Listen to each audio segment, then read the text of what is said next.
संपूर्ण स्वास्थ्य का विज्ञान एवं दर्शन आयुर्वेद, इस आयुर्वेद के रहस्य को लेकर के हम चर्चा कर रहे हैं, वार्ता कर रहे हैं और हम प्रयास कर रहे हैं कि आपको आयुर्वेद के गूढ़ रहस्यों से रूबरू कराएं। और मैं ये कह सकता हूँ कि आयुर्वेद अपने आप में एक संपूर्ण चिकित्सा विज्ञान है। जब हम बात करते हैं संपूर्ण चिकित्सा विज्ञान की, तो कई बार लोगों के मन में ये बात आती है, क्या हम किसी के साथ दूसरे अन्यों का विरोध कर रहे हैं, या क्या हमारा क्या और पैथियों से संघर्ष है। इस विषय में मैं आप लोगों से निवेदन करना चाहता हूँ कि ये कभी भी मन में ना लें कि आयुर्वेद का किसी भी अन्य चिकित्सा पद्धति के साथ में ना कोई संघर्ष है, ना कोई विरोध है, ना कोई कंपटीशन है।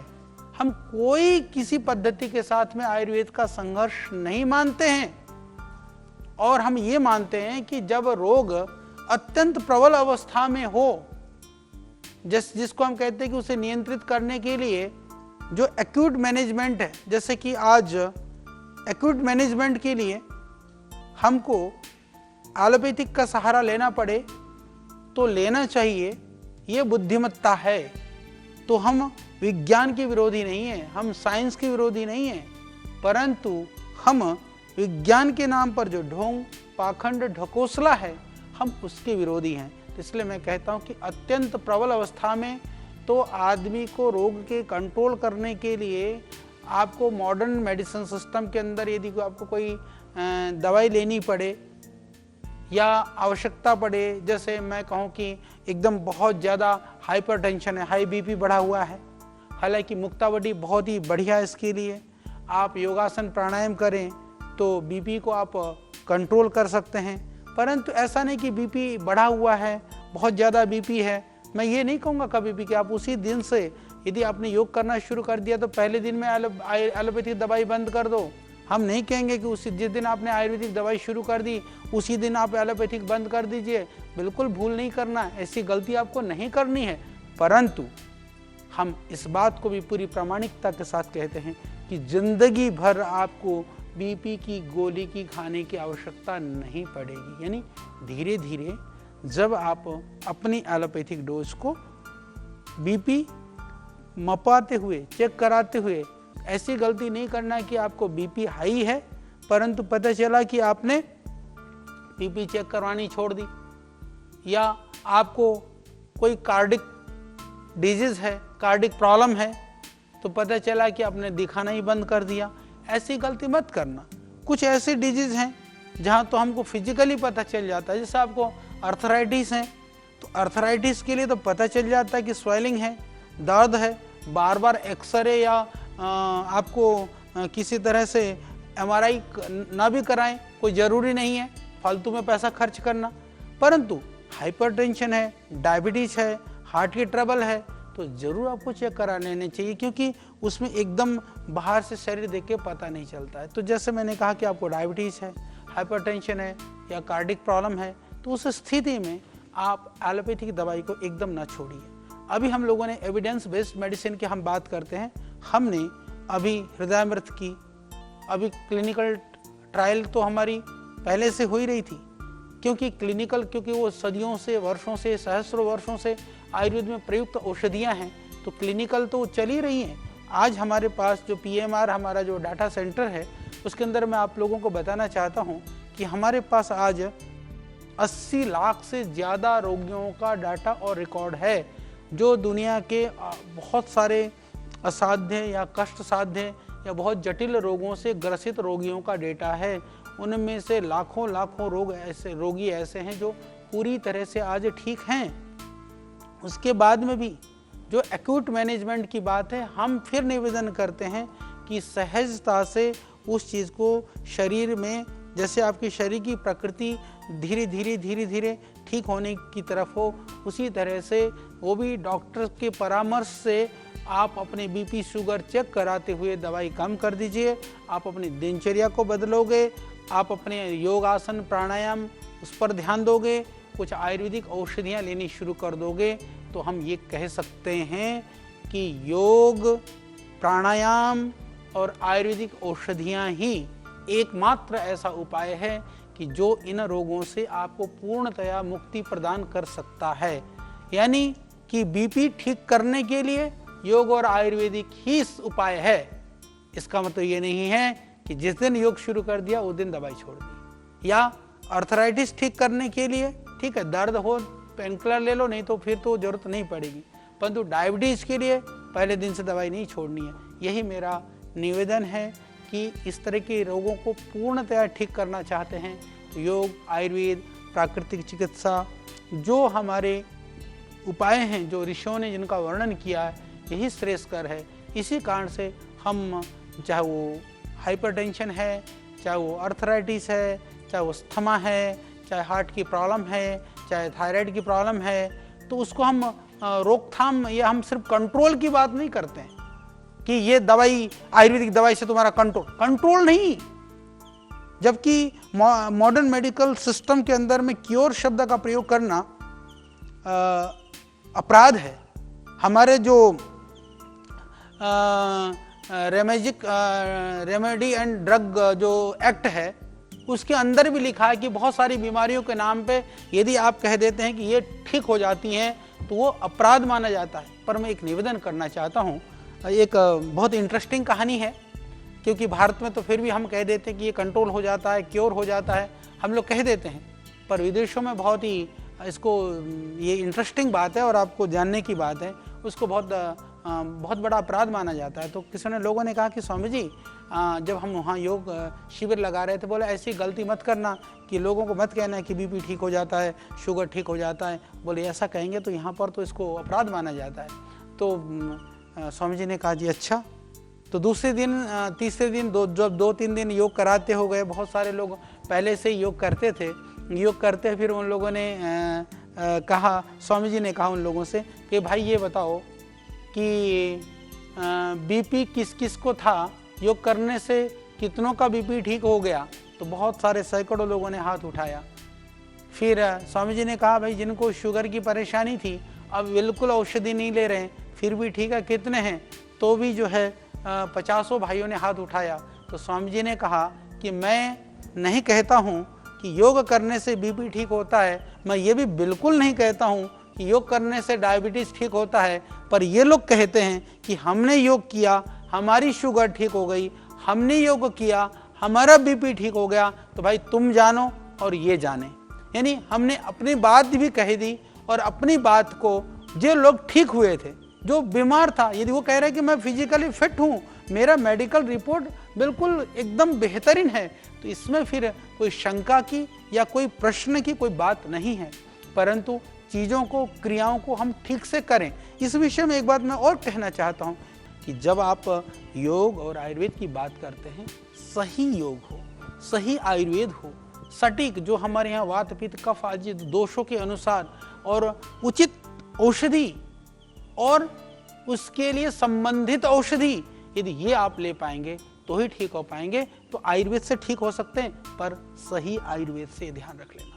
योग से ठीक हो सकते हैं, पर सही योग से, गलत योग कर करके रोग बढ़ाने से, गलत आयुर्वेद खा करके बीमार होने से वो आयुर्वेद का दोष नहीं है।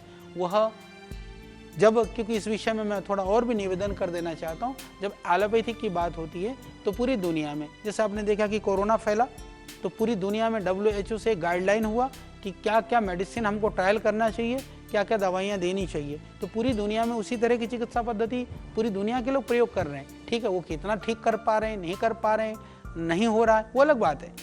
परंतु आयुर्वेद में ऐसा नहीं है कि एक रोग के लिए यदि आप 10 वैद्यों के पास जाएंगे 10 तरह की दवाई देंगे, क्योंकि हम लोग शायद क्लिनिकल कंट्रोल या जो एविडेंस बेस्ड मेडिसिन बनाना था, हम परंपरा में ही रह गए। हमने आधुनिक परंपरा के अनुसार उसके ऊपर काम नहीं किया, रिसर्च नहीं किया। दुर्भाग्य से बायोसेफ्टी लेवल 3 लेवल का लैब हमारे पास है, बायोसेफ्टी लेवल 2 का हमारे पास लाइसेंस है, हमारे पास साइंटिस्टों की फौज है, परंतु एकमात्र ऐसा देश का आयुष के पास भी नहीं है, किसी CCRS के पास भी नहीं है ऐसा लैब। तो ये इस देश का दुर्भाग्य है।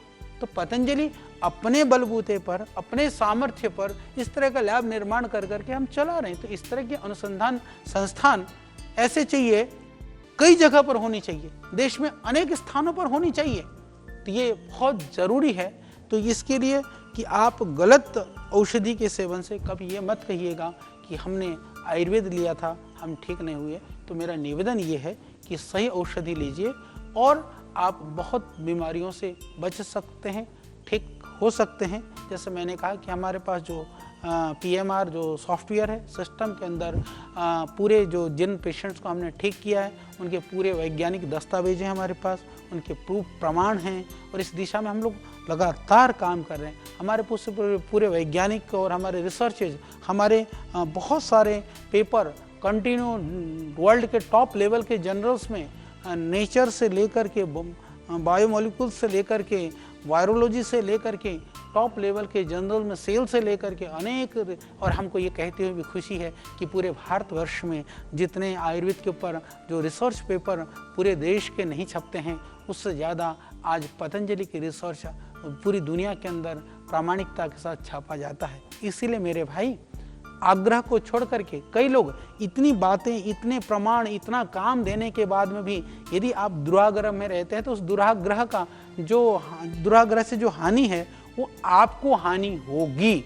इसीलिए मैं एक बात कहना चाहता हूँ कि आयुर्वेद न केवल सिम्टोमेटिक ट्रीटमेंट है, ये सिम्टोमेटिक ट्रीटमेंट नहीं है, ये लाक्षणिक ट्रीटमेंट नहीं है, ये सिस्टमेटिक ट्रीटमेंट है, ये संस्थानिक ट्रीटमेंट है। हम आयुर्वेद के अंदर संपूर्ण जो शरीर के परे भी, जैसे मैंने आपको पहले बताया कि हम मन आत्मा की भी बात करते हैं और रोग के लिए हम प्रज्ञापराध को कारण मानते हैं, यानी कि हम शारीरिक रोगों के लिए सिर्फ शरीर को ही कारण नहीं मानते हैं, हम मन को भी कारण मानते हैं। उस लेवल पर चिकित्सा की बात आयुर्वेद करता है। इसलिए आयुर्वेद बहुत गहन, गूढ़ और बहुत परम वैज्ञानिक चिकित्सा पद्धति है। तो एलोपैथिक में ठीक है, मैं मानता हूं कि जो तुरंत जो सिम्टम्स हैं, यानी कि जो एलोपैथिक के अंदर जो तुरंत लक्षण का समन कर करके आयुर्वेद एलोपैथिक में चिकित्सा पहुंचाई जाती है, लाभ पहुंचाया जाता है, ठीक है, परंतु हम उसको ही पर्याप्त नहीं मानते हैं। तो इसीलिए जो एक्यूट मैनेजमेंट के अंदर एलोपैथिक ठीक है। क्यों? क्योंकि उसके अंदर तत्काल जो सिम्टम्स हैं उसको जब कंट्रोल करने की बात आती है वो कंट्रोल करते हैं, पर हम सिस्टम को ठीक करते हैं, करेक्ट करते हैं। इसीलिए जो क्रॉनिक और जो चैलेंज केसेस हैं, एक्यूट मैनेजमेंट में एलोपैथिक ठीक है, पर क्रॉनिक और चैलेंज केसेस में इसीलिए आयुर्वेद बहुत महत्वपूर्ण है। इसीलिए हम उस रोग के मूल कारणों को पहचानते हैं, फिर उसको समूल नष्ट करने का हम पूरा प्रयास करते हैं, समूल नष्ट भी करते हैं। और जब रोग का कारण ही खत्म हो जाएगा, नष्ट हो जाएगा, तो निश्चित रूप से वो तो जो बीमारी है वो तो अपने आप ही ठीक हो जाएगी। तो उसका रोग का जो सदा सदा के लिए उसका निवारण हो जाता है। तो इसीलिए मैं कहता हूँ कि जो आयुर्वेदिक चिकित्सा पद्धति है वो सिर्फ लक्षण आधारित या जो सिम्टोमेटिक ट्रीटमेंट नहीं है, सिम्टोमेटिक चिकित्सा नहीं है, ये संस्थानिक यानी सिस्टमेटिक या दोषों पर आधारित चिकित्सा पद्धति है। इसीलिए मैं ये कहना चाहता हूँ कि यदि इस विषय को बात करूँ तो आधुनिक जो चिकित्सा पद्धति है, जो मॉडर्न मेडिकल सिस्टम है, उसके एक जो बहुत बड़ा जो कमज़ोर पक्ष यही है कि वो मात्र रोग से उत्पन्न वाले उपद्रव को नियंत्रित करने के लिए वो तुरंत प्रभाव तो दिखाती है, पर जो दीर्घकालिक जो उसका दुष्प्रभाव है वो शरीर में भी छोड़ जाती है। इसलिए हम लोग आयुर्वेद को निरापद मानते हैं। निरापद तो देखो दुनिया में कुछ भी नहीं है, परंतु एलोपैथिक अत्यंत हानिकारक है। हम रोटी खाते हैं, हम प्रतिदिन भोजन करते हैं, पर यदि आप बिना पका हुआ भोजन खा लें, कच्चा खा लें या ढंग से नहीं बना हुआ वो खा लें, तो वो भी शरीर में गड़बड़ करता है। तो इस तरह से बहुत दीर्घकालिक दुष्प्रभाव आयुर्वेद से नहीं होता है।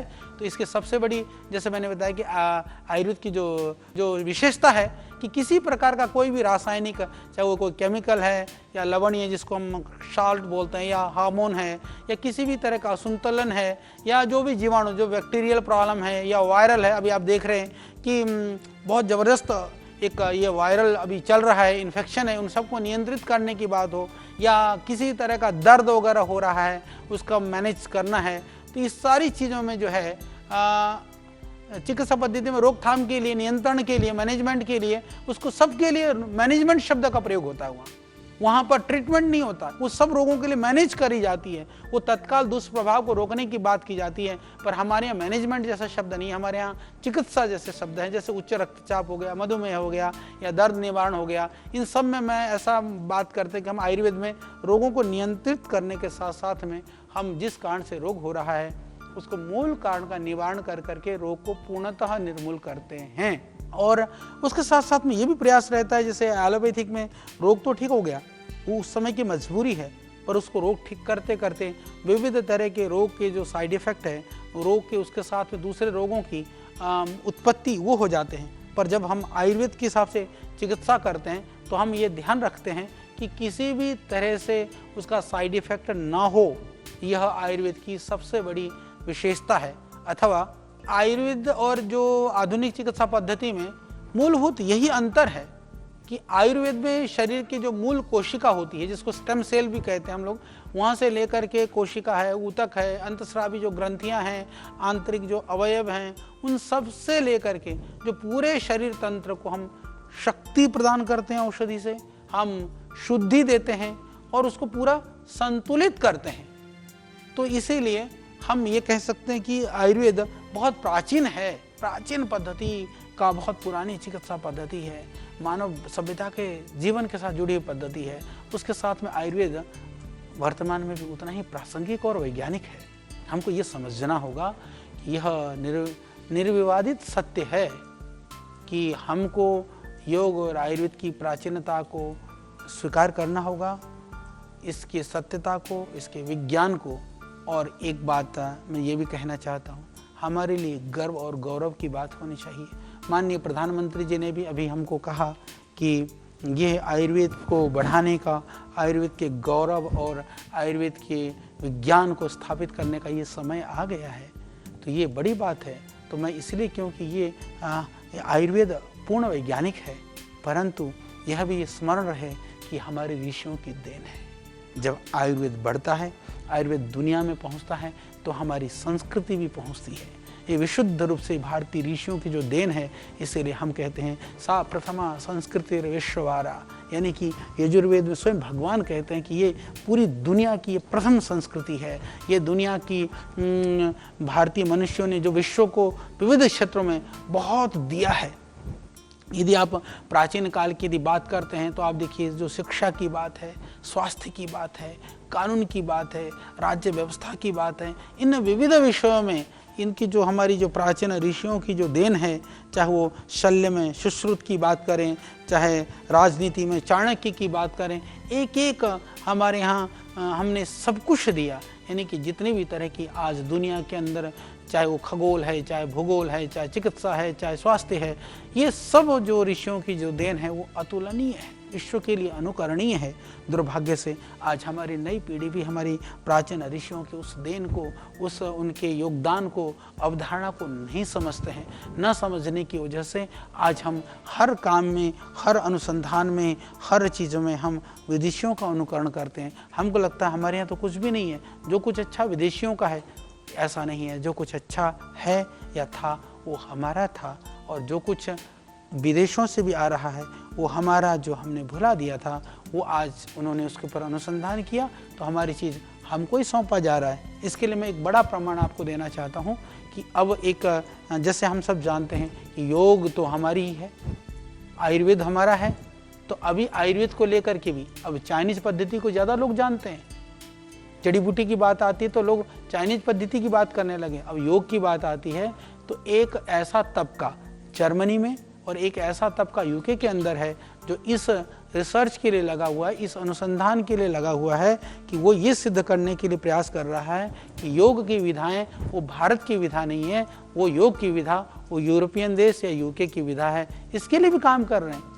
तो मैं ये कहना चाहता हूँ कि हम अपनी विधा को भूल जाएं और दुनिया कहीं हमसे आगे हमारी विधाओं की चोरी कर करके वो ना कहें कि हमारी विद्या है। इसी क्रम में मैं निवेदन करना चाहता हूँ, चाहे वो व्यक्ति के निर्माण से लेकर के आदर्श परिवार की परंपरा है, आदर्श समाज की बात है, आदर्श राष्ट्र की बात है, या आदर्श योग निर्माण तक की भी, योग निर्माण की भी कल्पना हमारे ऋषियों ने, हमारे महापुरुषों ने किया। तो ये हमारा बहुत ऊंचा दर्शन, आध्यात्मिक दृष्टिकोण जो हमारे पूर्वज ऋषि ऋषिकाओं ने हमको दिया है, इसी प्रकार एक आदर्श पूर्णतः वैज्ञानिक चिकित्सा पद्धति भी हमारे ऋषि मुनियों की ही देन है। तो ये इसका हम कभी ना भूलें। आधुनिक चिकित्सा पद्धति आयुर्वेद की तुलना में इतनी पुरानी नहीं है, परंतु आज हम आयुर्वेद के अंदर जो भी वर्णन है 3000, 4000 साल, 5000 साल पहले के जो आयुर्वेद के जो ग्रंथ लिखे गए हैं, उनके आधार पर हम आज भी चिकित्सा करते हैं। तो मैं कहना चाहता हूँ कि आयुर्वेद का जन्म मनुष्य के जन्म से हुआ है, जब वैदिक काल से ही है। इसीलिए आविष्कर्ता को हम ब्रह्मा जी से मानते हैं और राज ऋषि के रूप में भगवान धन्वंतरी को मानते हैं। इसीलिए हम अपने प्राचीन ऋषि मुनियों के जो बौद्धिक स्तर का मूल्यांकन करने का प्रयास करें तो हमको महसूस होगा और आश्चर्य के साथ हर्ष भी होगा कि हमारे पूर्वजों का ज्ञान, जीवन, चरित्र बहुत ही उज्जवल था, बहुत महान था। आज चिकित्सा विज्ञानी रोग जिनका मूल कारण की विवेचना करते हैं, वो सब उन्हें उस समय पर विदित थे। तो इसीलिए जैसे कि आज के जो चिकित्सा विज्ञान में रोग का मूल कारण 7 कारण माने जाते हैं, तो इन कारणों के ऊपर हम चर्चा करेंगे। और मैं ये निवेदन करना चाहता हूँ कि हमारे ऋषि लोगों की जो विशेषता थी या जो उनका जो विज्ञान था, आइए आज समय आ गया है कि हम उस पर ध्यान दें, आग्रह छोड़ करके अपने ऋषियों के अनुसरण करें, अनुगामी करें और आयुर्वेद जैसी विधा को पुनर्स्थापित करने के लिए हम कम से कम अपने घर में और साधारण रोगों में हम केमिकल की जगह पर प्राकृतिक और जड़ी बूटी आश्रित चिकित्सा पद्धति का आश्रय ले लें।